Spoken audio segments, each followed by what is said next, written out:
Hello and welcome to ABC education academy. हमने यहाँ पर आरओ एआरओ से संबंधित प्रैक्टिस सेट की एक श्रृंखला स्टार्ट करी है। इसी क्रम में इस प्रैक्टिस सेट का तीसरा सेशन लेकर हम आपके सामने यहाँ पर आए हैं। ठीक है, तो चलिए स्टार्ट करते हैं। सबसे पहला क्वेश्चन है यहाँ पर, निम्न दर्रों को पश्चिम से पूर्व के क्रम में व्यवस्थित कीजिए। ठीक है, तो जोजिला, सिपकिला, मुलिंगला, बोमडिला और पांचवा है आपके पास जेलेपला दर्रा। तो अगर हम इन दर्रों की स्थिति की बात करें तो आपको पता है भाई जोजिला दर्रा कहाँ स्थित है। जोजिला आपका लद्दाख में स्थित है। ठीक है, यहां पर मैं इसके लोकेशन लिख देता हूं। जोजिला हो गया आपका लद्दाख में। इसके बाद अगर मैं बात करूं सिपकिला दर्रा, ठीक है, सिपकिला की बात करें तो ये हिमाचल प्रदेश में स्थित है, एचपी में स्थित है। मुलिंगला दर्रा की बात करें तो मुलिंगला उत्तराखंड में स्थित है। बोमडिला की बात करें तो बोमडिला अरुणाचल प्रदेश में स्थित है। और जेलेपला की बात करें तो जेलेपला सिक्किम में स्थित है भाई। ठीक है, तो अगर हम यहाँ पर ऑप्शन के अकॉर्डिंग देखें,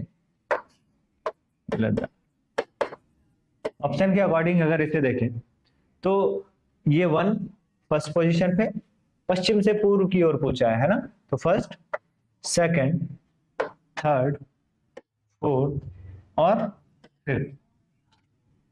ठीक है ना, यानी 1 2 3 5 4, यानी ऑप्शन डी आपका यहाँ पर सही होने वाला है। ठीक है, अब यहाँ पर कुछ चीजें, कुछ फैक्ट आपको यहाँ पर ध्यान रखने हैं भाई। जैसे जोजिला दर्रा जो है उसे लद्दाख का प्रवेश द्वार भी कहा जाता है और श्रीनगर को कारगिल और लेह से जोड़ने का काम करता है। श्रीनगर को कारगिल और लेह से जोड़ने का कार्य करता है जोजिला दर्रा। सिपकिला की बात करें तो यह हिमाचल प्रदेश में स्थित है, किन्नौर डिस्ट्रिक्ट है हिमाचल प्रदेश का, वहां स्थित है। और ये एचपी और तिब्बत के बीच में, यानी चाइना के बीच में है। एचपी और चाइना के बीच में। मुलिंगला दर्रा भाई उत्तराखंड के रिस्पेक्ट में इंपॉर्टेंट है। ठीक है, तो ये उत्तराखंड में स्थित है और उत्तरकाशी और तिब्बत को जोड़ने का काम करता है। अगर मैं बोमडिला की बात करूं तो बोमडिला अरुणाचल प्रदेश में स्थित है और अरुणाचल प्रदेश प्लस लहासा, तिब्बत की कभी राजधानी हुआ करती थी लहासा, उसे जोड़ने का कार्य करता है। जबकि जेलेपला की बात करें तो जेलेपला सिक्किम और तिब्बत को जोड़ने का यहां पर काम करता है। सिक्किम प्लस तिब्बत को जोड़ने का कार्य करता है। तो इस तरीके से छोटे मोटे फैक्ट आपको यहां पर पता होने चाहिए भाई। ठीक है, चलिए आगे डिस्कस करते हैं। अगला क्वेश्चन देखें, अगर 2011 की जनगणना के आधार पर निम्नलिखित जिलों को जनसंख्या के आधार पर आरोही क्रम में लिखिए। तो आरोही का मतलब है बढ़ता हुआ क्रम। ठीक है, आरोही पूछा गया है, आरोही क्रम में लिखिए। तो आरोही क्रम मतलब बढ़ता हुआ क्रम, यानी सबसे पहले सबसे छोटा, फिर उससे बड़ा, और इस तरीके से आगे हमें चीजें देखनी है। ठीक है, तो अगर मैं बात करूं यहां पर रुद्रप्रयाग की, तो रुद्रप्रयाग में पहले नंबर पर आएगा, क्योंकि रुद्रप्रयाग की जनसंख्या भाई सबसे इन चारों में कम है, 2,42,285 के आसपास है। इसके बाद बात करें तो इसके बाद आएगा आपका चंपावत,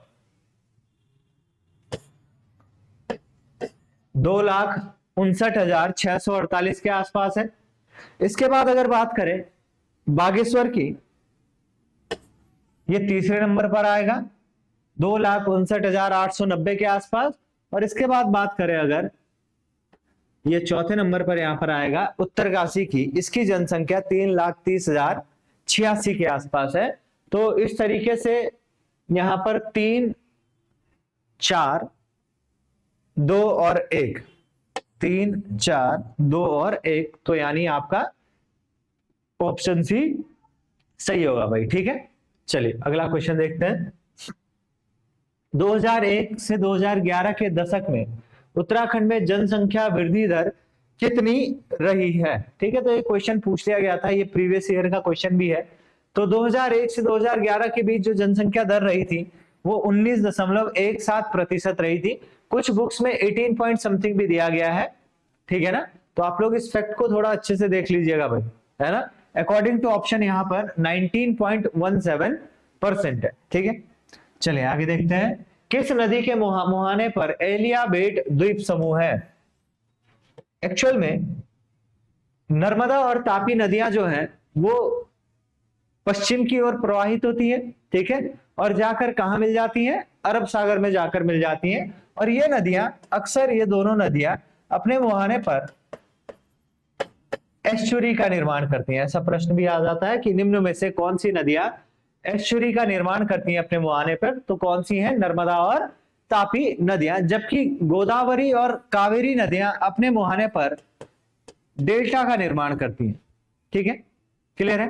तो ऐसे एक एलियाबेट द्वीप है जो नर्मदा नदी की एस्चुरी से निर्मित हुआ है, क्लियर है इतना।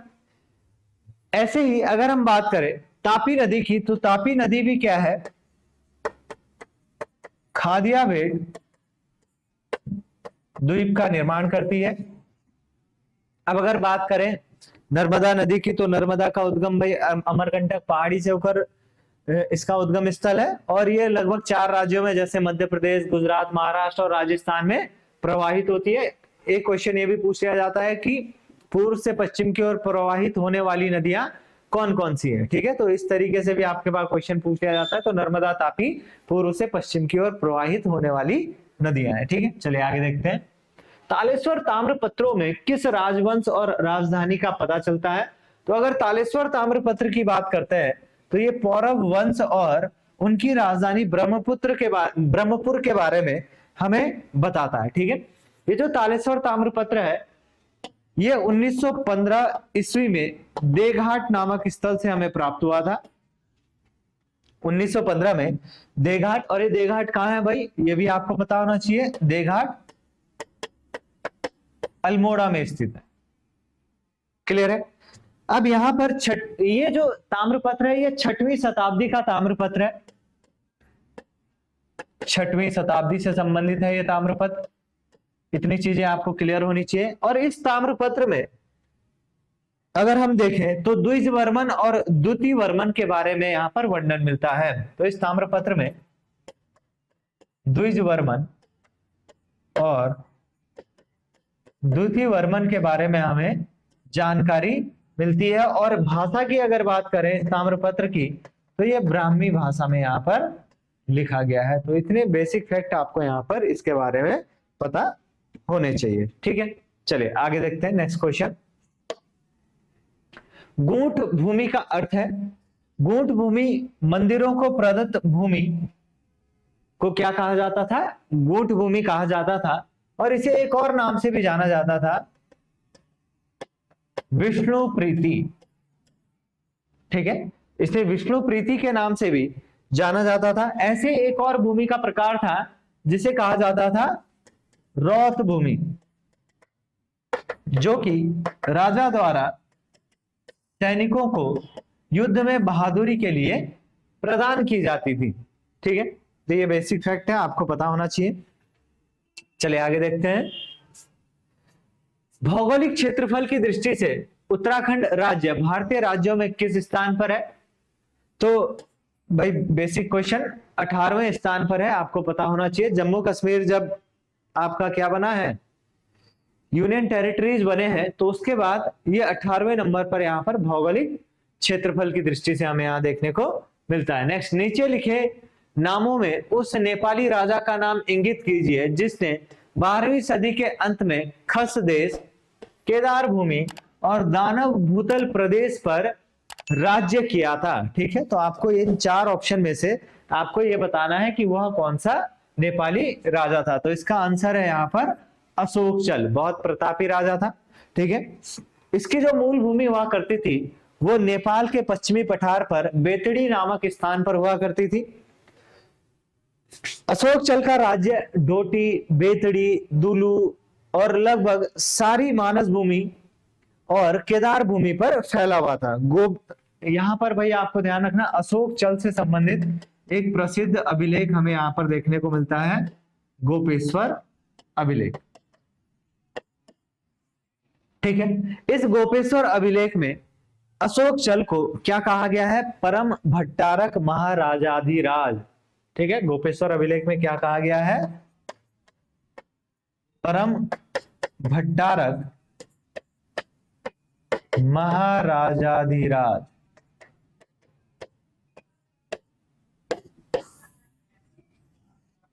परम भट्टारक महाराजाधिराज यहां पर कहा गया है। तो इतनी चीजें आपको यहां पर पता होनी चाहिए। नेक्स्ट देखते हैं, निम्न में से ब्रिटिश कुमाऊं में किस कमिश्नर ने पुलिस व्यवस्था के स्थान पर सामान्य प्रशासन के लिए पटवारी व्यवस्था की स्थापना की थी? तो इसका सही उत्तर है भाई, ट्रेल के द्वारा यहाँ पर पटवारी व्यवस्था की स्थापना की गई थी 1819 ईस्वी में। कब की गई थी? 1819 ईस्वी में। नेक्स्ट देखें, 2011 की जनगणना के अनुसार राज्य की कुल जनसंख्या में अनुसूचित जाति का प्रतिशत कितना है? तो अगर हम देखें भाई, नौकरियों में भी अनुसूचित जातियों को कितना प्रतिशत आरक्षण दिया गया उत्तराखंड में? 19%। और ये भी जो आरक्षण वगैरह जो हमें यहाँ पर आधार पर मिलते हैं, जैसे ये एससी को आरक्षण है, एसटी को आरक्षण की बात अगर हम यहाँ पर करें तो एसटी को 4% का आरक्षण, ओबीसी की बात करें तो ओबीसी को 14%। ये जितना भी आरक्षण दिया गया है ये सब जनसंख्या के आधार पर, तो इससे मिलता जुलता ऑप्शन कौन सा है भाई? यहाँ पर 18.76%। क्लियर? चलिए आगे देखते हैं, निम्नलिखित में से कौन सी मद उत्तराखंड राज्य सकल घरेलू उत्पाद स्टेट जीएसटी के आकलन में 2023 के दौरान प्राथमिक क्षेत्र में सम्मिलित नहीं है? प्राथमिक क्षेत्र में जो सम्मिलित नहीं किया गया है, पशुपालन प्राइमरी सेक्टर का है भाई। ठीक है, इसके बाद देखें, वानिकी और लट्ठा बनाना, यह भी प्राथमिक क्षेत्र के अंतर्गत आ जाता है। खनन एवं उत्खनन, यह भी प्राथमिक क्षेत्र के अंतर्गत आ जाता है। तो इसका सही उत्तर क्या हो जाएगा यहाँ पर? इनमें से कोई नहीं। ठीक है, चलिए आगे देखें, आइसोटोनिक घोलों में समान होते हैं। आइसोटोनिक घोल वे कहलाते हैं जहां पर परासरण दाब जो होता है, यानी जो सॉल्यूट होता है वो उचित मात्रा में वहां पर उपस्थित होता है, यानी जिसकी वजह से यहाँ पर जो परासरण दाब है वो क्या होगा? समान होगा भाई, है ना। सॉल्यूट की जो मात्रा है वो क्या होनी चाहिए? सॉरी, सॉल्यूट और सॉल्वेंट की मात्रा, किसकी मात्रा? सॉल्वेंट की मात्रा क्या होनी चाहिए? बराबर होनी चाहिए। ठीक है, नेक्स्ट अगर हम देखें, निम्नलिखित में से कौन सा एक वाष्पशील कार्बनिक यौगिक नहीं है? वाष्पशील कार्बनिक यौगिक नहीं है तो अगर हम यहाँ पर देखें, एसिटाल्डिहाइड ये भी है, फॉर्मेल्डिहाइड भी होता है, डाइक्लोरोमीथेन भी होता है, तो हाइड्रोक्लोरिक HCl भाई क्या है भाई? वाष्पशील तो नहीं है ना, हाइड्रोक्लोरिक अम्ल। तो ये आपका यहाँ पर सही उत्तर हो जाएगा। नेक्स्ट अगर हम देखें, डायोड का उपयोग किया जाता है, तो डायोड का उपयोग हमेशा किस चीज के लिए किया जाता है? प्रत्यावर्ती धारा को एक दिशी धारा में बदलने के लिए। तो आपने डायोड देखा होगा, इस तरीके का सिंबल आपने देखा होगा भाई डायोड का। ठीक है, तो ये क्या काम करता है? कोई भी प्रत्यावर्ती धारा है उसे एक डायरेक्शन में बदलने के काम यहाँ पर आता है। ठीक है, तो ऑप्शन बी यहाँ पर सही हो जाएगा। नेक्स्ट अगर देखें, निम्नलिखित में से कौन सल्फर डाइऑक्साइड प्रदूषण का सर्वोत्तम सूचक है? ठीक है, तो जो लाइकेन्स होता है ये सल्फर डाइऑक्साइड प्रदूषण का सर्वोत्तम सूचक यहाँ पर होगा। ठीक है, तो आपको इसके बारे में, ये बेसिक क्वेश्चन है भाई, यहाँ पर इस टाइप के क्वेश्चन बहुत आपके पास पूछे जाएंगे आरओ एग्जाम में, इन्वायरमेंट से रिलेटेड। अब ये जो सवाल होता है ये सल्फर डाइऑक्साइड के प्रति बहुत ज्यादा क्या होता है? सेंसिटिव होता है। तो जब भी सल्फर डाइऑक्साइड की मात्रा बढ़ने लगती है तो इसका कलर चेंज होने लगता है। ठीक है, क्लियर? और जहां पर आपको दिखे कि लाइकेन्स की बहुत ज्यादा अधिकता हो रही है, समझ लीजिए वहां पर जो एयर है वो बहुत ज्यादा साफ आपको देखने को मिलेगी। नेक्स्ट, प्रसिद्ध समाचार पत्र इंडियन ओपिनियन किसके द्वारा प्रारंभ किया गया था? तो इसका सही उत्तर है मोहनदास करमचंद गांधी के द्वारा इंडियन ओपिनियन यहां पर शुरू किया गया था। और कब शुरू किया गया था? 1904 ईस्वी में। ठीक है, नेक्स्ट अगर हम देखें, अगला क्वेश्चन, तीन कठिया अनुबंध किस आंदोलन से संबंधित है? तो बहुत सिंपल है भाई, ये तीन कठिया आंदोलन चंपारण सत्याग्रह से संबंधित है। यहाँ पर किसानों को कंपलसरी मजबूर किया जाता था कि 3/20 भूमि में आपको क्या करनी है? नील की खेती करनी है। ठीक है, अंग्रेजों के द्वारा उन्हें कहा गया था कि आपको 3/20 भूमि पर अपनी नील की खेती करनी है। और उस समय तक यूरोप में क्या है, आर्टिफिशियल कलर जो है उनका डेवलपमेंट हो चुका था, जिसकी वजह से नील की खपत बहुत कम हो गई थी, है ना। तो इस वजह से किसान वहां पर बहुत परेशान थे। तो ये हमें देखने को मिलता है चंपारण सत्याग्रह के अंतर्गत। नेक्स्ट अगर देखें, भारत के राष्ट्रपति के महाभियोग की प्रक्रिया क्या है? तो भारत के राष्ट्रपति की महाभियोग की प्रक्रिया एक अर्ध न्यायिक प्रक्रिया है भाई, बहुत इंपॉर्टेंट क्वेश्चन है। ठीक है, और इसका संबंध भारतीय संविधान के अनुच्छेद 61 में है।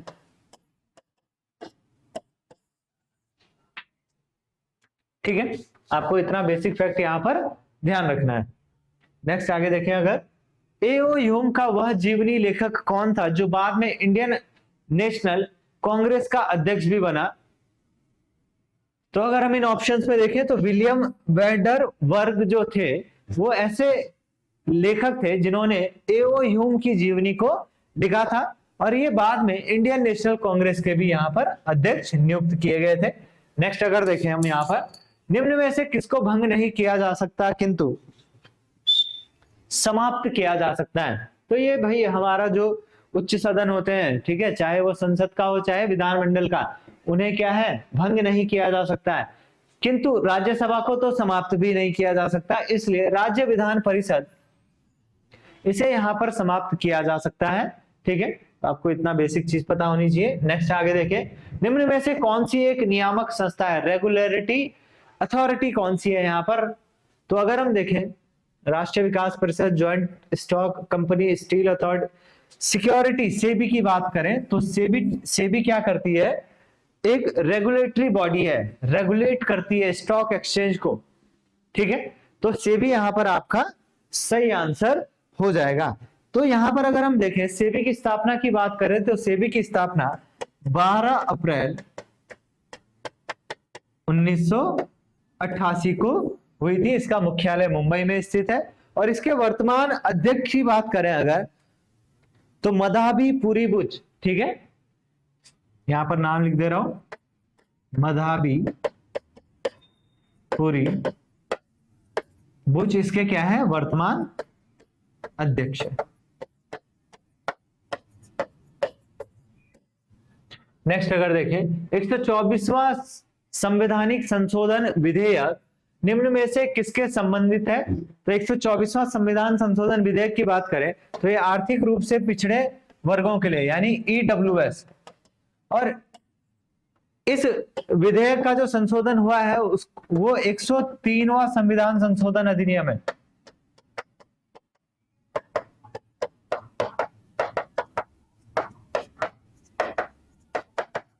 एक 103वां संविधान संशोधन अधिनियम जो है, ये विधेयक अधिनियम में, ठीक है, 103वें संविधान संशोधन अधिनियम के तहत हमें देखने को मिलता है। एक और चीज, ये जो 10% आरक्षण का यहाँ पर जो वर्णन है ये कहां पर किया गया है? ये अनुच्छेद 15(6) और अनुच्छेद 16(6) में यहाँ पर हमें देखने को मिलता है।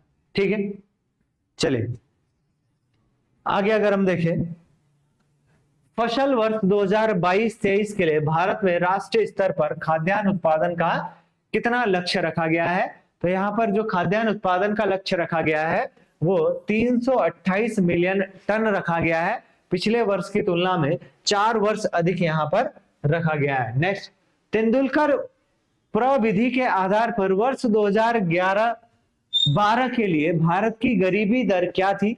तो अगर हम यहाँ पर देखें, तेंदुलकर समिति की बात करें या तेंदुलकर विधि की बात करें तो यहाँ पर 21.92%, ठीक है, ये दर यहाँ पर रखी गई थी। इन्होंने कुछ मानक डिसाइड करे थे कि जो व्यक्ति ग्रामीण क्षेत्र में है तो वह अगर 27 रुपए प्रतिदिन के हिसाब से खर्च नहीं कर पा रहा है या इससे कम खर्च कर पा रहा है तो वो बीपीएल लाइन से नीचे यानी बिलो पॉवर्टी लाइन से नीचे है। और अगर शहरी क्षेत्र की बात करें तो यह 33 रुपए प्रतिदिन के हिसाब से।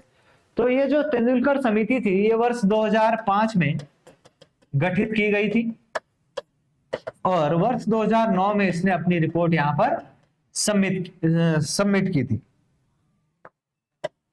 ठीक है, तो इतनी बेसिक चीजें आपको यहां पर पता होना चाहिए। ठीक है भाई, चलिए अगला क्वेश्चन यहां पर देखते हैं।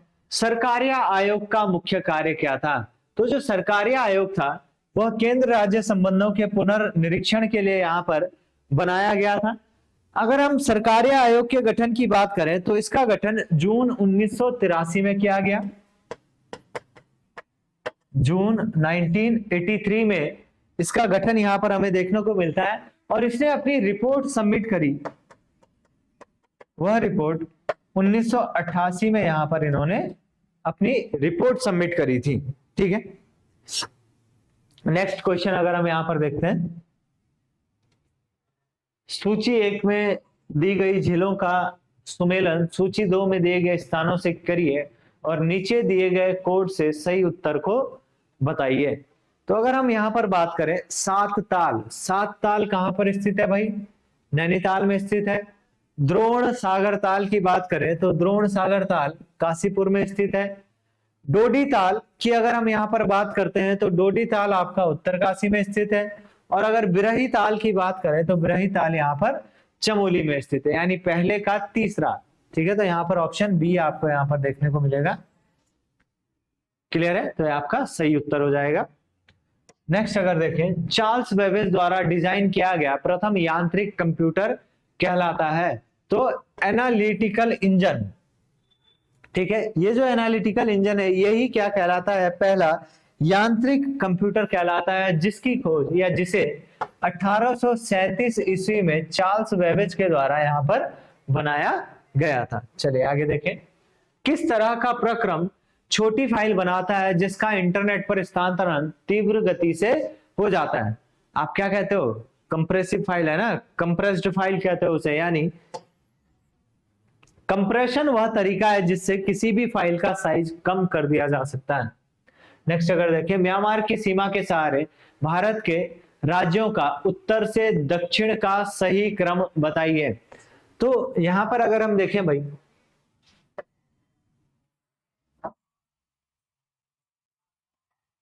उत्तर भारत के राज्यों की अगर बात करें तो उत्तर पूर्व की बात करें अगर, तो ये तो सिक्किम हो जाएगा। ठीक है, यहां पर अगर हम एक सीमा डिसाइड कर दे तो ये इधर का जो कंट्री है ये तो बांग्लादेश है, ये म्यांमार है भाई यहां पर। तो म्यांमार से सीमा उत्तर से दक्षिण के क्रम में कुछ इस तरीके से हमें देखने को मिलेगी। ये यहां पर अरुणाचल है। ठीक है, यहां पर नागालैंड, यहां पर मणिपुर, और ये क्या है? मिजोरम। ठीक है, तो अगर उत्तर से दक्षिण का क्रम देखें तो सबसे पहले अरुणाचल प्रदेश आएगा, उसके बाद नागालैंड आएगा, उसके बाद मणिपुर आएगा और फिर मिजोरम आएगा। ये हमने देख लिया। यहां पर देखिए भाई, ये क्या है? आपका मेघालय है, ये यहां पर त्रिपुरा है, और ये बीच में जो है आपका ये यहां पर असम आपको देखने को मिलेगा। ठीक है, तो इस तरीके से आपको नॉर्थ ईस्ट की पोजीशन यहां पर पता होनी चाहिए। चलिए आगे देखते हैं, पलायन का गतिशीलता संक्रमण मॉडल। पलायन का गतिशीलता संक्रमण मॉडल किसके द्वारा प्रतिपादित यहां पर किया गया था? तो इसका सही उत्तर है भाई जेलेंस्की के द्वारा। सन 1971 में पलायन के गतिशीलता का मॉडल यहां पर विकसित किया गया था। कहा गया था कि पलायन एक गतिशील प्रक्रिया है भाई, ये निरंतर जारी यहां पर रहने वाली है। ठीक है, आगे अगर हम देखें, निम्नलिखित में से किसे नगर का हृदय कहा जाता है?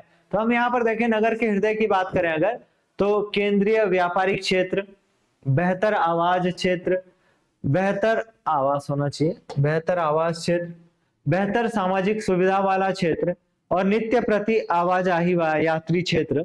तो इनमें से अगर हम देखें यहाँ पर नगर के हृदय की अगर यहाँ पर बात करते हैं तो नगर का हृदय कहलाता है बेहतर सामाजिक सुरक्षा वाला क्षेत्र, यहाँ पर नगर का हृदय कहलाएगा। चलिए आगे देखते हैं। भारतीय नगरों का कार्यात्मक वर्गीकरण किसके द्वारा किया गया? तो भारतीय नगरों का कार्यात्मक वर्गीकरण अशोक मित्रा के द्वारा यहाँ पर किया गया है। नेक्स्ट अगर देखें, निम्नलिखित कथनों पर विचार कीजिए, नीचे दिए गए कूट से सही उत्तर चुने। उत्तराखंड राज्य का निचला हिस्सा, निचला हिमालयी क्षेत्र अधिक आबादी वाला है। बिल्कुल सही बात है भाई, निचला हिमालय क्षेत्र अधिक आबादी वाला है। बाह्य हिमालय या शिवालिक मुख्यतः वनाच्छादित है, ये बात भी बिल्कुल ठीक है।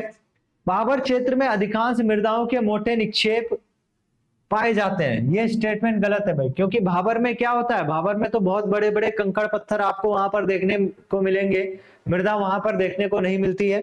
ये बांगर की बात कर रहा है ना, बांगर में मोटे निक्षेप मिलते हैं, तो जो बांगर है वो तो यहाँ पर देखने को नहीं मिलता है, वो तो मैदान का भाग है भाई। तो इतना क्लियर है। तो ये अगर हम यहां पर देखें तो ए और बी सही है, ठीक है। चलिए आगे अगर हम देखें, नेक्स्ट क्वेश्चन अगर देखें, जैव विविधता क्या होती है? बायोडायवर्सिटी की बात करें तो बायोडायवर्सिटी संपूर्ण प्रजातियों, संपूर्ण जीन व संपूर्ण परितंत्रों का योग यहां पर क्या कहलाती है? जैव विविधता कहलाती है। नंबर्स के टर्म में यहां पर जैव विविधता को हमेशा देखा जाता है, ठीक है। तो अगर बात करें, ईओ विल्सन को जैव विविधता का जनक कहा जाता है, ठीक है।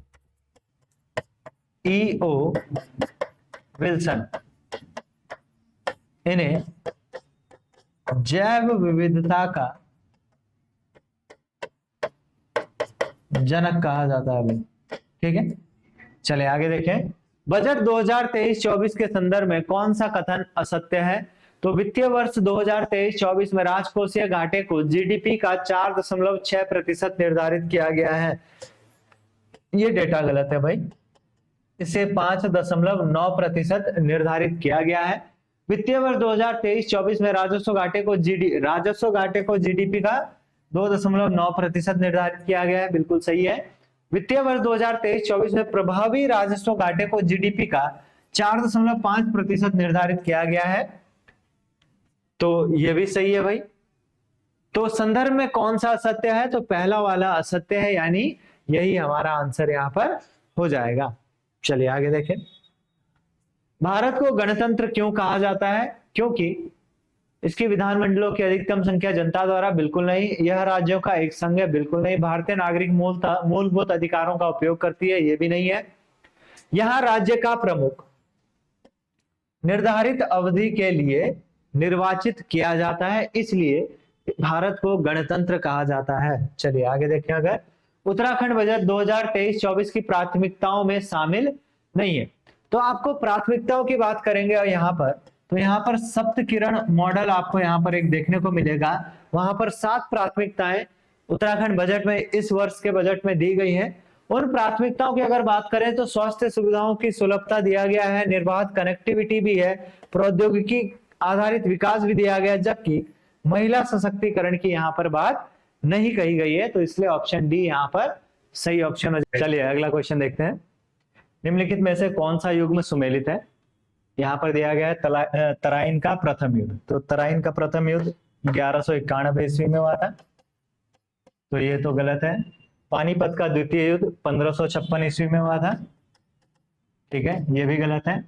चंदावर का युद्ध बिल्कुल सही है भाई, 1194 ईस्वी में हुआ था। और तैमूर का भारत पर आक्रमण 1378 में न होकर 1398 ईस्वी में हुआ, ठीक है। तो आपका ऑप्शन नंबर सी यहाँ पर सही है।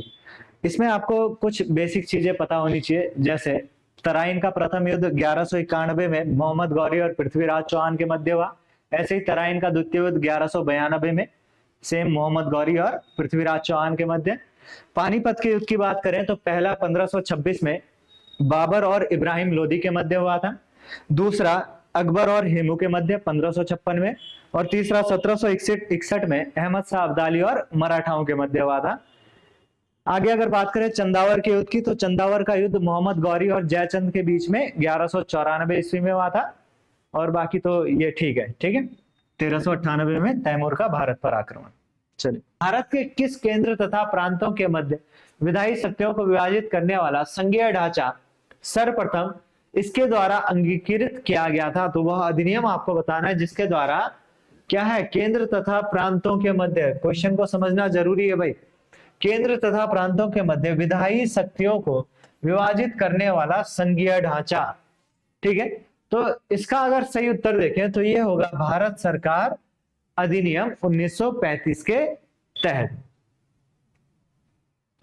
मुगल बादशाह शाह आलम ने बंगाल, बिहार, उड़ीसा का दीवानी अधिकार ईस्ट इंडिया कंपनी को सालाना नियमित रुपयों के बदले में दिया था। तो अब जब बात करते हैं बक्सर के युद्ध की, ठीक है, बक्सर का युद्ध अगर बात करें तो इस बक्सर के युद्ध के उपरांत ये जो बंगाल, बिहार और उड़ीसा की दीवानी अधिकार है वो ईस्ट इंडिया कंपनी को दे दिया जाता है। 1764 की बात है यहाँ पर, ठीक है। 1765 में ये जो दीवानी अधिकार है ये सारे के सारे ईस्ट इंडिया कंपनी को दे दिए जाते हैं और इसके लिए एक वार्षिक सालाना नियमित कीमत या पेंशन कह लीजिए वो 26 लाख रुपए की मुगल बादशाह शाह आलम को यहाँ पर देने का वादा करती है ईस्ट इंडिया कंपनी। नेक्स्ट, कुछ एप्टीट्यूड के क्वेश्चन है भाई, क्योंकि 50 क्वेश्चन आपके पास यहाँ पर एप्टीट्यूड से रिलेटेड आने वाले हैं, तो इनको भी यहाँ पर हम देख लेंगे कि दी गई दो संख्याओं में से प्रत्येक छोटी संख्या का आधा घटाया गया। मान लेते हैं, माना ए बड़ी संख्या है और बी छोटी संख्या है, ठीक है। तो प्रत्येक में से छोटी संख्या का आधा यहाँ पर घटा दिया जाए तो a minus b by two, इसका आधा b बाई टू होगा और b minus b by two, तो 2b माइनस बी कितना हो जाएगा, b बाई टू, है ना। यहाँ से तो हमारे पास ये निकल जाएगा। यानी अगर हम इसके बाद देखें परिणामी संख्याओं में से यदि बड़ी संख्या छोटी संख्या से 3 गुना बड़ी हो तो ये बड़ी संख्या है, a minus b by two is equal to 3 गुना बड़ी है तो इसके साथ 3 का मल्टीप्लाई कर दो तो बराबर हो जाएगा भाई।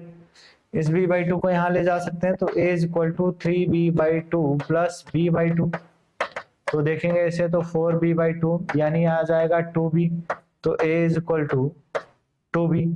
तो अगर हम अनुपात की बात करें यहाँ पर a by b is equal to 2/1, यानी अनुपात क्या हो जाएगा, 2:1। तो आपका ऑप्शन ए यहाँ पर सही हो जाएगा, ठीक है। आगे देखें, अगर यदि किसी निश्चित कोट में बेक को 5796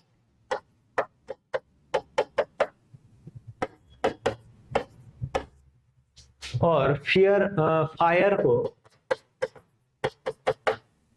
3146 लिखा जाए तो पूछा गया है भाई फियर को क्या लिखा जाएगा। तो एफ के लिए अगर हम कोड देखें यहाँ पर एफ के लिए 3 है, ई के लिए 6 है, ए के लिए 7 है और अगर आर की बात करें तो आर के लिए 4 है, यानी 3674 आपका सही उत्तर यहाँ पर हो जाएगा। अगला देखें, अगर यदि छात्रों की कुल संख्या 3000 हो तो भाग ए तथा भाग बी में मिलाकर छात्रों की संख्या है, तो भाग ए और भाग बी को देखें तो यहाँ पर 20% और ये 12%, ठीक है ना। तो 20 और 12 कितना हो जाएगा, 20 + 12 32%, ठीक है। यानी हमें निकालना क्या है, 3000 का 32 डिवाइडेड बाई 100, ठीक है। 3 दूना 6, 3 तिया 9, 960, तो ऑप्शन बी आपका यहाँ पर सही उत्तर हो जाएगा। आगे देखें, अगर लुप्त संख्या आपको यहाँ पर ज्ञात करनी है तो अगर हम यहाँ पर देखें आमने सामने की संख्याओं को देखो भैया ना, मल्टीप्लाई बाई 3 + 1, 1 तिया 3 और 1 4, 5 तिया 15 और 1 16, ठीक है। अगर हम बात करें 22 तिया 66 + 1 1 67, तो 3 तिया 9 और 1 10, तो आपका यहाँ पर 10 आ जाएगा, यानी ऑप्शन सी सही है, ठीक है। आगे देखिए, अगर नीचे दिए गए एक घन की विभिन्न स्थितियों का अध्ययन कीजिए और बताइए कि 4 के विपरीत क्या हुआ। तो पहले यहाँ पर कुछ पोजीशंस हमारे पास दी गई है, first, second, third and fourth, ठीक है। इन फिगर्स में हम क्या करेंगे भाई, कोई एक ऐसा फिगर चूज करेंगे जहां पर केवल एक ही सरफेस यहाँ पर कॉमन हो। फर्स्ट और सेकंड में 2 सरफेस कॉमन है, इसे छोड़ देंगे। फर्स्ट और थर्ड को अगर हम यहाँ पर देखें तो 3 कॉमन है, ठीक है। यहां से हम देखेंगे, यहां से क्लॉकवाइज डायरेक्शन में अगर मूवमेंट करें तो कुछ काउंटिंग आ जाएगी। इस काउंटिंग को इस तरीके से लिखा जा सकता है 1, 5 एंड 3, और यहाँ पर भी देखें तो 4, 2 एंड 3।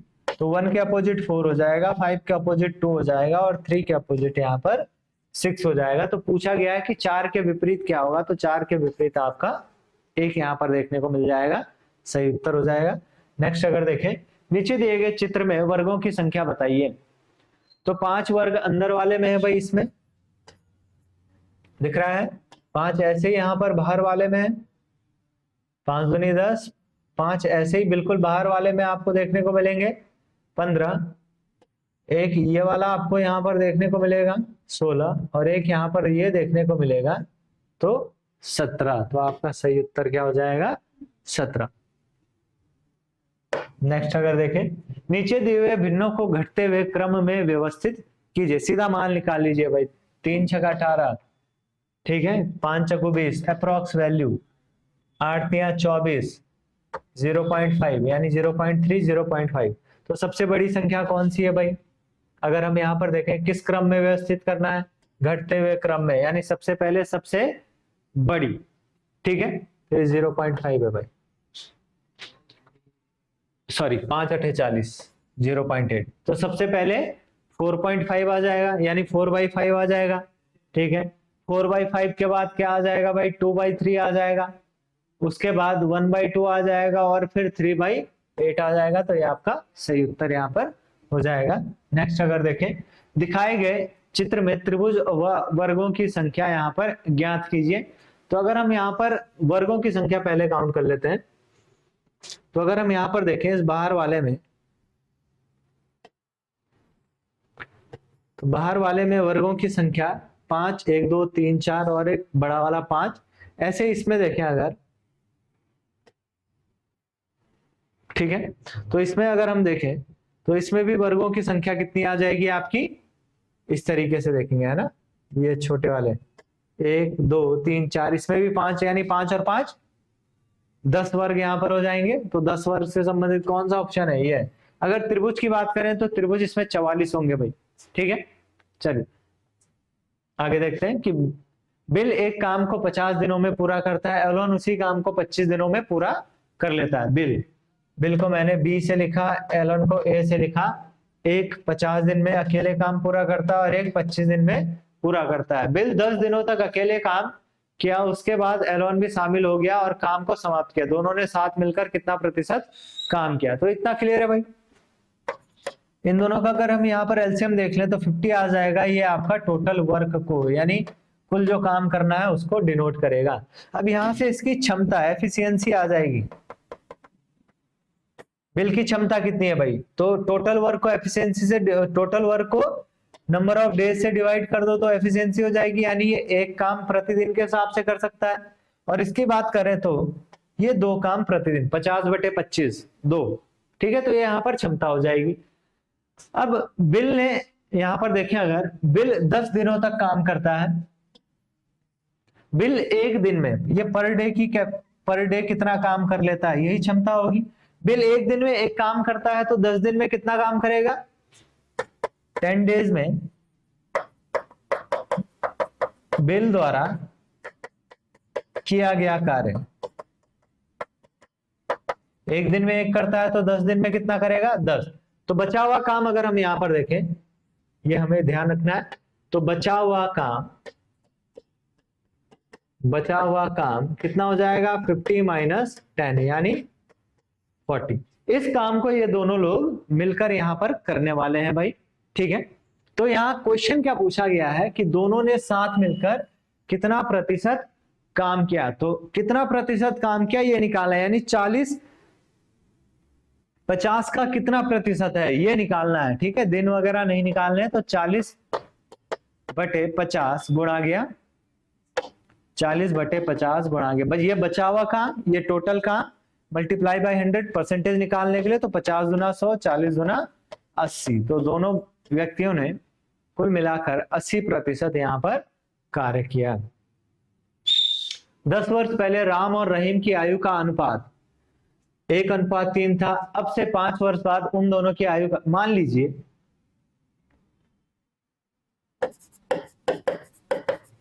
वर्तमान आयु मान लीजिए, ठीक है। वर्तमान आयु में राम की आयु मान लीजिए x और रहीम की आयु मान लीजिए y। तो अगर 10 वर्ष पहले की बात करें,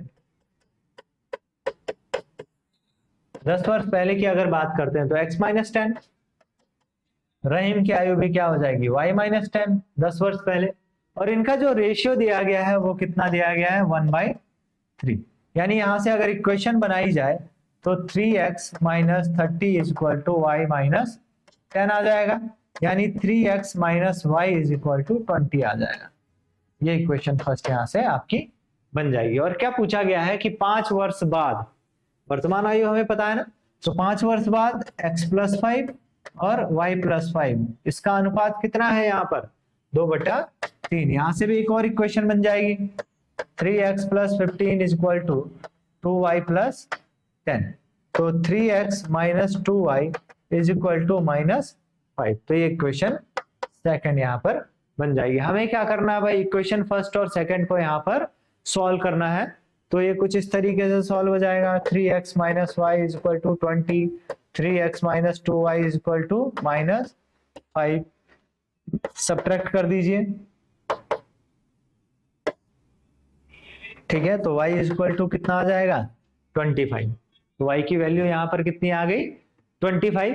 तो x की वैल्यू भी निकल जाएगी भाई, है ना। x की वैल्यू किसी भी जगह पर, किसी इस इक्वेशन में y 25 रख दीजिए, ये माइनस है तो इधर जाएगा तो प्लस का हो जाएगा, तो 45 आ जाएगा। तो x 15 आ जाएगा, तो 15 और 25 यहाँ पर आपको देखने को मिल जाएगा। तो ये ऑप्शन सही हो जाएगा, ऑप्शन ए, ठीक है। तो इस तरीके से हम नियमित रूप से आपके पास RO से संबंधित जो भी प्रैक्टिस सेट है ताकि लेकर आते रहेंगे, ताकि आप लोग घर पर भी क्या है थोड़ा सा एग्जाम पैटर्न से अवगत हो जाएं, ठीक है ना। तो इसी तरीके से हम आगे भी कंटिन्यू करते रहेंगे। और साथ ही साथ हम लोग बैचेज वगैरह भी ऑनलाइन माध्यम से आप लोगों को अवेलेबल करवाते रहेंगे और करवा भी रहे हैं।